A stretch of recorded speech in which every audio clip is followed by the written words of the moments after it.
Bom dia! Hoje vamos estar fazendo a aula de mudanças no estado físico.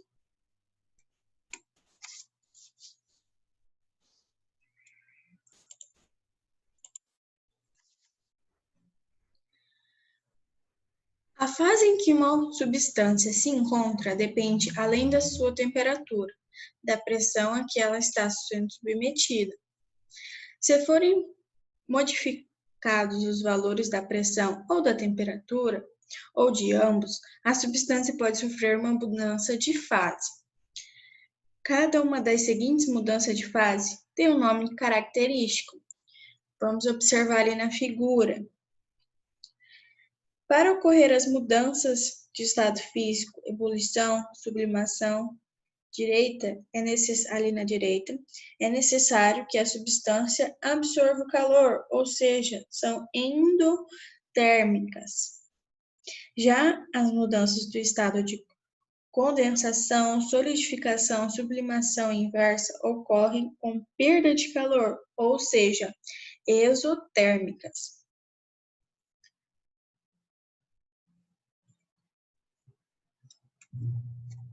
Aqui nós temos o nosso diagrama de fase, que é o gráfico que mostra a relação entre as mudanças do estado físico de uma substância em função da sua temperatura e da sua pressão. Este pode ser representado para cada tipo de substâncias, aquelas que se dilatam durante a fusão e aquelas que se contraem durante a fusão.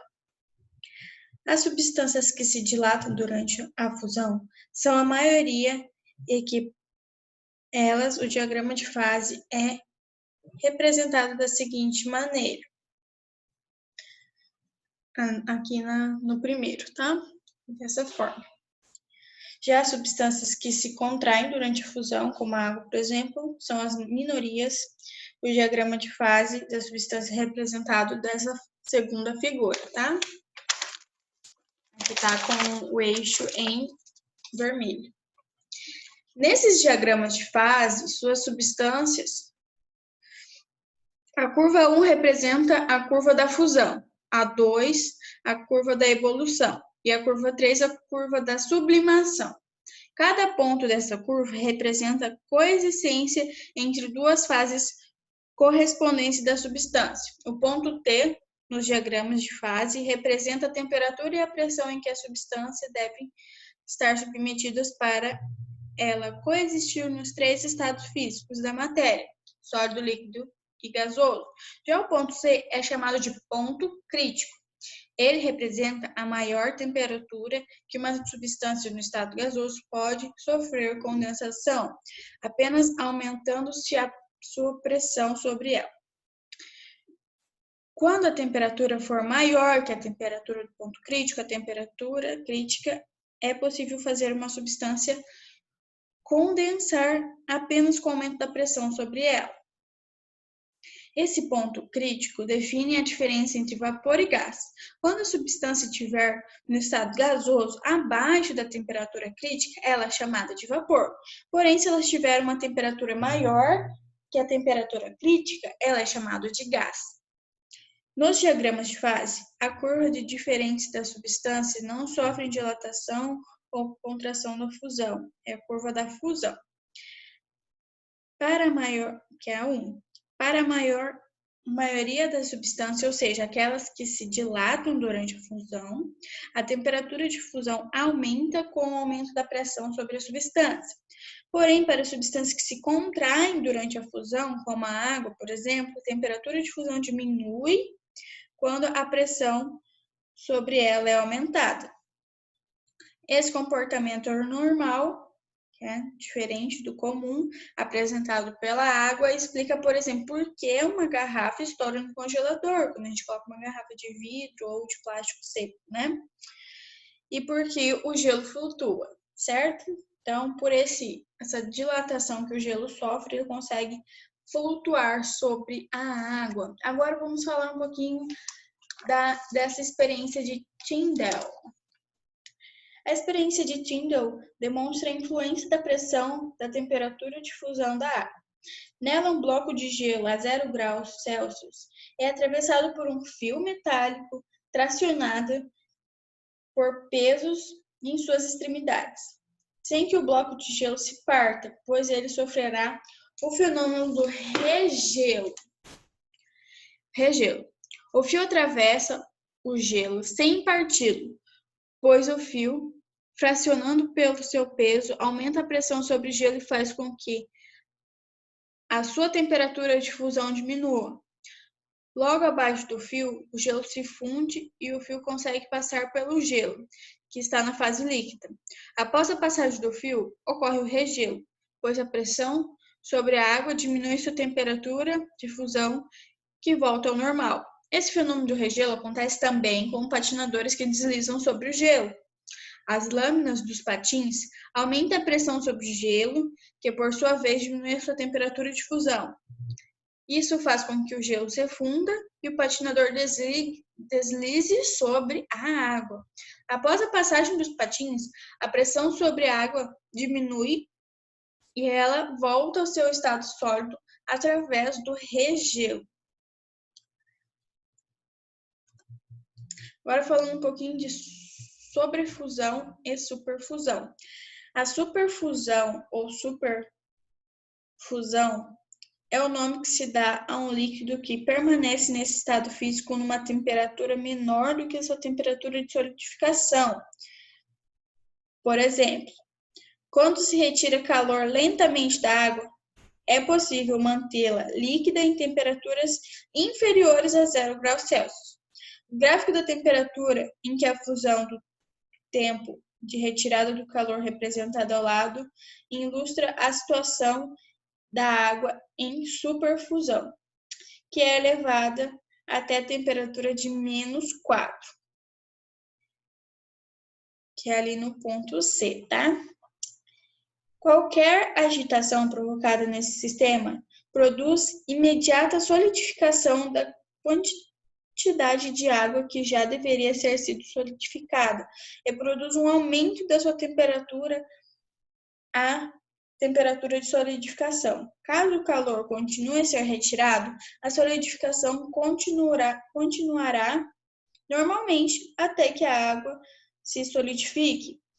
Nos diagramas de fase, a curva de ebulição representa o mesmo comportamento para todas as substâncias, ou seja, a temperatura de ebulição de uma substância será maior quanto maior for a pressão em que ela será submetida. Isso explica o funcionamento de uma panela de pressão e o fato da água ferver a uma temperatura menor em topo de uma montanha. Ao nível do mar, a água entra em ebulição a uma temperatura de 100 graus Celsius. À medida que essa temperatura vai aumentando, a pressão que atua sobre a água vai diminuindo e a sua temperatura de ebulição também diminui de acordo com o diagrama de fase.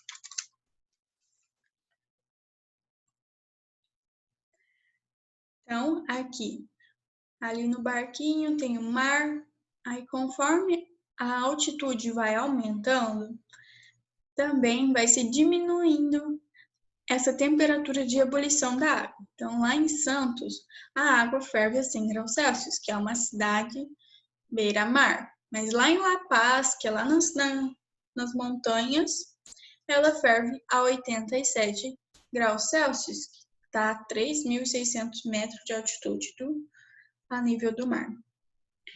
Na panela de pressão, ocorre um aumento de pressão sobre a água. Isso faz com que a sua temperatura de ebulição seja maior, fazendo com que exista água líquida em uma temperatura maior do que 100 graus Celsius. Neste caso, o alimento são cozido em uma temperatura maior que 100 graus Celsius, fazendo com que o tempo de cozimento seja reduzido consideravelmente. Diferentemente da ebulição, o que ocorre em uma temperatura específica, a evaporação é a passagem espontânea e contínua de um líquido para o estado de vapor, que ocorre em qualquer temperatura através da superfície do líquido exposto ao ambiente. Isso ocorre quando, devido à agitação térmica das moléculas, que adquirem energia suficiente para vencer a força da coesão com as outras moléculas e passar para o estado de vapor. A evaporação é um processo endotérmico, ou seja, precisa absorver calor para acontecer.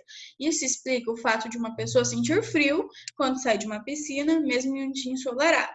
As gotículas de água da pele da pessoa retiram calor dela para evaporar. O fato da pessoa ceder calor à água faz com que ela sinta frio. Agora vamos ver alguns fatores que influenciam a velocidade da evaporação de um líquido. A natureza do líquido. Nas mesmas condições de temperatura e pressão, existem líquidos que evaporam mais rápido do que outros. Esses líquidos são chamados de voláteis, e os que evaporam mais lentamente são chamados de estáveis. Um exemplo, desses líquidos voláteis, por exemplo, é o álcool ou a gasolina, que eles, só de estar exposto, já começam a evaporar. Área de superfície livre. A evaporação na superfície do líquido que fica em contato com o ar, quanto for a área de superfície livre do líquido, maior será a velocidade de evaporação. Então, se temos ali uma área de uma piscina, ela está exposta com uma área muito grande, então essa velocidade de evaporação vai ser maior. E é por isso que a roupa, quando estendida no varal, é esticada. Assim, a área de contato com o ar é maior, que seria outro exemplo. Pressão externa. A maior pressão aplicada sobre a superfície do líquido dificulta a evaporação dele. Isso significa que quanto menor for a pressão sobre o líquido, mais rápido acontecerá a sua evaporação. No vácuo, por exemplo, em que a pressão é próxima de zero, o líquido evapora quase que instantaneamente. Temperatura. Quanto maior a temperatura de um líquido, mais rápido será a sua evaporação, pois nessa situação a agitação das moléculas é bem maior do que quando a sua temperatura for menor. Umidade do ar. A concentração de vapor de água na atmosfera representa a umidade do ar em um determinado local.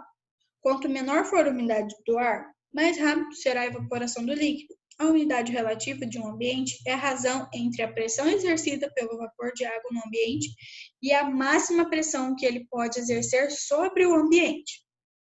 A curva de sublimação nos diagramas de fase representa o mesmo comportamento para todas as substâncias, ou seja, a temperatura de sublimação de uma substância será maior quanto maior for a pressão em que ela será submetida, certo? Hoje seria só isso, a nossa aula. Deem uma olhadinha nos exercícios resolvidos, tente entender os diagramas, que aí a próxima aula será uma aula de resolução de exercícios de sala, e assim vocês poderão fazer os seus exercícios, ok? Muito obrigada.